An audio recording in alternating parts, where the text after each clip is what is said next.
सड़क के जरिए आ जाती, उसमें भी हमारी बचत होती। तो इकोनॉमिक फायदा हमारा है। भारत तो अफगानिस्तान भी ट्रांजिट के जरिए भेज रहा है, तो आपको नहीं लगता इकोनॉमिकली तो हमारा ही फायदा था इस सारे मामले?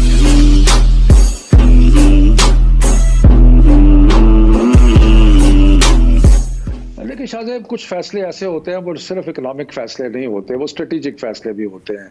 उनमें जो सारे ओवरऑल उसमें फॉरेन ऑफिस की जो इनपुट है वो होती है, सिक्योरिटी नेशनल सिक्योरिटी एडवाइज़र की इनपुट होती है, उसमें कैबिनेट के मुख्तलिफ जो वज़रा हैं उनकी इनपुट होती है।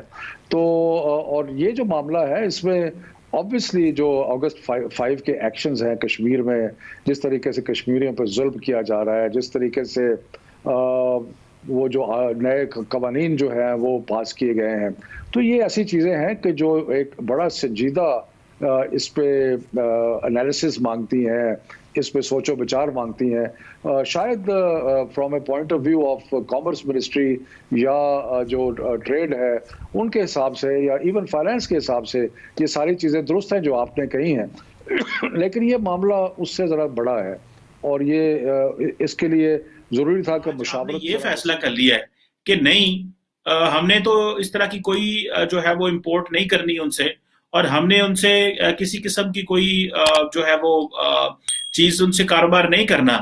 तो क्या जो आप वैक्सीन मंगवा रहे हैं उसकी दफा 370 कहाँ जाता है जी? अगर आप फार्मास्यूटिकल की और चीजें इंपोर्ट कर रहे हैं तो उसकी दफा जो आपका 370 35 कहाँ जाता है? सो मेरा ख्याल ये है कि गवर्नमेंट ऑफ पाकिस्तान, जिसको इमरान खान साहब लीड कर रहे हैं और उनको कहा जाता है कि he is king of you turns, आपने फैसला लिया, आपने सुबह उसको वापस ले लिया, मतलब 24 घंटे भी नहीं गुजरे इस फैसले और पाकिस्तान के ताल्लुकात में बेहतरी सारी जो खित्ता है उसके लिए एक अच्छी बात है। हमारी मईशत जो है उससे तरक्की करती है, लेकिन ये तरक्की कश्मीर की कीमत पर नहीं हो सकती। इसीलिए वज़ीर आज़म पाकिस्तान ने जब ख़त लिखा, जो वापस जवाब दिया नरेंद्र मोदी साहब को, उसमें उन्होंने जब अमन की बात की तो साथ ही इस अमर पर भी जोर दिया कि आप कश्मीर के मसले के हल की तरफ बढ़ें। जो हुकूमत पाकिस्तान की, वज़ीर आज़म इमरान खान की एक स्टेटेड पोजीशन है वो ये है कि जनूबी एशिया में अमन की जो कुंजी है वो कश्मीर के मसले के हल में है, और अगर आप अमन चाहते हैं आपको कश्मीर का मसला हल करना पड़ेगा। और इस ज़मन में जो पहला इक़दाम है वो ये होगा कि आपको 5 अगस्त की पोजीशन पर वापस जाना होगा। अगर आप वापस जाते हैं उस पोजीशन के ऊपर, हिंदुस्तान और पाकिस्तान के दरमियान ताउन की नई राहें खुल सकती हैं और यकीनी तौर के ऊपर ये इस खित्ते के लिए गेम चेंजर रिलेशन साबित हो सकता है।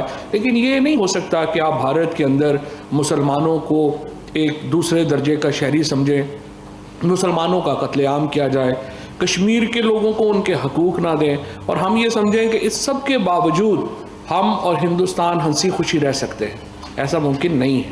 लिहाजा सबसे अहम बात यह है, आज काबीना ने जो यही पोजीशन है हुकूमत पाकिस्तान की और वज़ीर आज़म इमरान खान ने बिलखसूस इस पोजीशन को रीअट्रेट किया है, इसके ऊपर दोबारा ज़ोर दिया है और इसी पोजीशन को ले करके हम आगे बढ़ेंगे। और अब भी हम हिंदुस्तान के साथ ताउन करना चाहते हैं, दोस्ती करना चाहते हैं, मईशत में आगे बढ़ना चाहते हैं, लेकिन हिंदुस्तान की तरफ से पहली शर्त यही होगी कि वो कश्मीर के ऊपर 5 अगस्त की पोजीशन पर वापस जाए।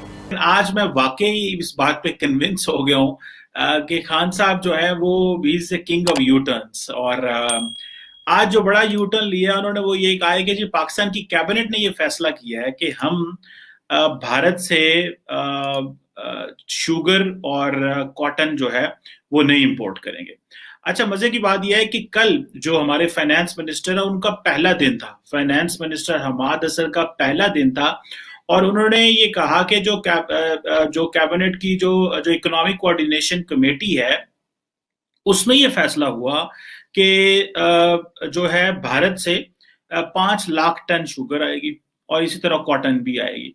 और क्योंकि इंडिया की प्राइसेस हमसे बेहतर है, 15-20% अच्छी हैं, तो हम वहां से इंपोर्ट करेंगे। और हमने ये ऑफिशियल स्टेटमेंट, ये इकोनॉमिक कोऑर्डिनेशन काउंसिल की ऑफिशियल स्टेटमेंट है कि हमने भारत से शुगर इंपोर्ट करनी है। और लेकिन अनफॉर्चुनेटली आज क्या हुआ कि आज प्राइम मिनिस्टर इमरान खान ने जब कैबिनेट का इजलास बुलाया हुआ तो उसमें ये कह दिया जी कि नहीं, हम तो ये नहीं करेंगे और तब तक नहीं करेंगे जब तक भारत जो है वो 370 और 35A नहीं जो वापस नहीं लेके आता कश्मीर में। अभी मेरा ख्याल ये है कि जो मुझे समझ आती है कि ये पाकिस्तान की गवर्नमेंट को और पाकिस्तान की पॉलिटिकल लीडरशिप को ये कंफ्यूजन किस चीज की है। एक तरफ तो आप वैक्सीन इंपोर्ट करते हैं, मेडिकल रेबीज की मेडिसिन आप मंगवाते हैं और बहुत कुछ रॉ मटेरियल मंगवाते हैं। जैसे ही जब 370 रिमूव किया गया, भारत ने रिमूव किया और 35A हटाया, तो पाकिस्तान ने ये कहा जी कि हम भारत से किसी किस्म की कोई चीज इंपोर्ट नहीं करेंगे। भाई डन हो गया, आपने फैसला कर लिया। लेकिन फिर आपने अगले दिन ही ये फैसला किया कि नहीं जी, वो थोड़ी सी मेडिकल इक्विपमेंट हमें मंगवाना है और मेडिकल की चीजें मंगवानी है, रॉ मटेरियल मंगवाना है, वरना तो हमारी तो जो फार्मास्यूटिकल इंडस्ट्री कोलैप्स कर जाएगी। और ये जो उस वक्त रजाक दाऊद साहब जो हमारे कॉमर्स मिनिस्टर हैं, उन्होंने तो फैसला ही नहीं सही लिया हुआ। उसके अगले दिन ही हमने ये फैसला कर लिया कि हमें जो है वो ठीक है वेवर मिल जाएगा फार्मास्यूटिकल की जो इंपोर्ट है। अब ये मुझे ये मैं जब इस चीज को सोचता हूं और समझता हूं तो ये पता चलता है कि क्या हम वाकई लॉन्ग टर्म स्ट्रेटेजिक फैसले लेते हैं, क्या हम लंबा सोचते हैं, क्या हम 20 साल 10 साल 5 साल 50 साल का सोचते हैं? नहीं, हम तो सोचते ही सुबह का, दोपहर का, शाम का, हफ्ते का, 10 दिन का, 1 माह का सोचते हैं। दैट अगर आपने एक रियासत है, रियासत का काम ये होता है कि they have to think for a long time, they think strategically. State जो होती है वो छोटा नहीं सोचती, स्टेट एक आम इंडिविजुअल की तरह नहीं है, they have to plan for longer as compare to the individuals. अभी आप मुझे ये बताएं कि आज पाकिस्तान के तमाम चैनल्स, तमाम न्यूज़पेपर्स और ग्लोबली ये हेडलाइन लग गई कि पाकिस्तान भारत के साथ ताल्लुकात को नॉर्मलाइज करने जा रहा है और चीजें जो हैं वो मुनासिब हो जाएंगी। यानी कि पीछे जैसे हम बातें भी की हमने काफी दफा कि रिलेशंस बेहतर हो रहे हैं, एलओसी के ऊपर बात हुई, सेक्टर लेवल पे फौजियों की बातें हो रही हैं और लेटर्स चल गए, जो ओके फाइन। बट पॉइंट ये है कि अगर आज आपने ये फैसला कर लिया है कि नहीं, हमने तो इस तरह की कोई जो है वो इंपोर्ट नहीं करनी उनसे, और हमने उनसे किसी किस्म की कोई जो है वो चीज उनसे कारोबार नहीं करना, तो क्या जो आप वैक्सीन मंगवा रहे हैं उसकी दफा 370 कहाँ जाता है जी? अगर आप फार्मास्यूटिकल की और चीजें इंपोर्ट कर रहे हैं तो उसकी दफा जो आपका 370 35A कहाँ जाता है? सो मेरा ख्याल ये है कि गवर्नमेंट ऑफ पाकिस्तान, जिसको इमरान खान साहब लीड कर रहे हैं और उनको कहा जाता है कि he is king of you turns, आपने फैसला लिया, आपने सुबह उसको वापस ले लिया। मतलब 24 घंटे भी नहीं गुजरे इस फैसले को, 24 घंटे भी नहीं गुजरे। आज वैसे भी अप्रैल फूल वो अनऑफिशियल सा सेलिब्रेट किया जाता है, तो अल्लाह करे ये अप्रैल फूल ही हो खान साहब का, वो वापस इस बात पे आ जाएं। अच्छा, और ऊपर से ये है कि आपकी जो ऑपोजिशन पार्टीज हैं जो कि बहुत बड़े फैसले कर लेती हैं, लेकिन अपोजिशन पार्टीज ने इतना ज्यादा प्रेशर नहीं डाला है इमरान खान पे। सिर्फ PMLN की तरफ से स्टेटमेंट आई है, एहसन इकबाल की तरफ से, पीपल्स पार्टी खामोश रही है, और बाकी जो चीजें थी वो उस तरह एक लॉन्ग टर्म जो आप समझें कि एक बड़ा, जैसे कहते हैं ना, एक असॉल्ट नहीं हुआ इमरान खान साहब के कि वो कहीं नहीं जी बहुत ज्यादा प्रेशर मेरे ऊपर आया था और मैंने इस चीज को वापस ले लिया। मतलब पाकिस्तान एज ए स्टेट जब हम सोचते हैं तो we think very long, we think strategic. और इधर इंडिया को देखें, चाइना के साथ, इंडिया और चाइना की बायलैटरल ट्रेड ऑलमोस्ट $100 अरब के करीब है, if I am not wrong, around this figure है, को $5-10 अरब का ऊपर नीचे हो गया, and they pledged for $500 billion.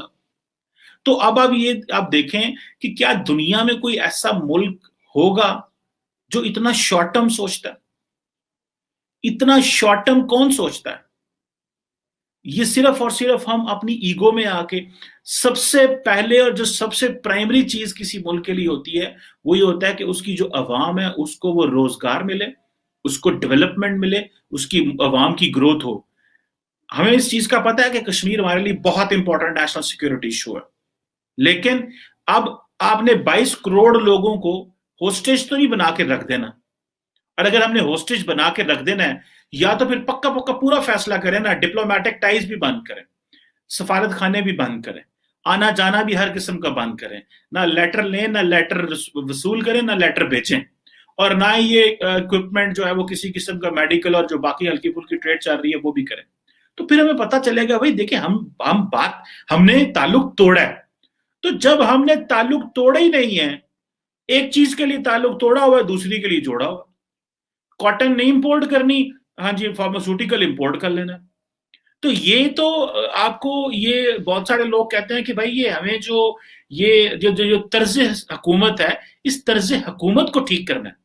आपको प्रेशर कहीं से नहीं आया खान साहब, आपको इमरान खान साहब को कहीं से प्रेशर नहीं आया, और ये इमरान खान साहब ने खुद ही फैसला कर लिया एक दिन फैसला। और इकोनॉमिक कोऑर्डिनेशन काउंसिल की क्या जरूरत है कि वो इमरान खान साहब की मर्जी के बगैर जो है वो ये कल प्रेस रिलीज जारी कर दे, और फौरन में आपके फाइनेंस मिनिस्टर का पहला दिन है ऑफिस के अंदर और वो ये स्टेटमेंट जारी करवा रहा है, और 24 घंटे बाद आप उसको रिजेक्ट कर रहे हैं। सो इट मीन्स कि आपने ये सारी डेलिबरेट एक्सरसाइज की। आप टेम्परेचर चेक करना चाह रहे थे कि मुल्क का क्या टेम्परेचर है, ऑपोजिशन क्या करती है, मीडिया क्या करता है, सिविल सोसाइटी क्या करती है। इतना कोई सख्त जवाब नहीं आया, लेकिन आपने फिर ये फैसला करके इस सारे प्रोसेस को वापस कर लिया, और अब दोबारा हेडलाइंस बन गई, ग्लोबल हेडलाइंस बन गई। जितना पॉजिटिव मीडिया कल मिला था, अब उतना नेगेटिव मिलेगा जी कि जो कल फैसला किया था आज उसको रिजेक्ट कर दिया। तो इसका मतलब ये हुआ कि हमने ना सोच समझ के फैसला कल किया था और ना आज का किया। क्या हमने 6 महीने साल बाद भारत से नॉर्मलाइज चीजें नहीं करनी? हमने करनी। हमने अगले 6 महीने साल में भारत से ट्रेड वापस शुरू करनी है। हालात इस तरह के बन जाने हैं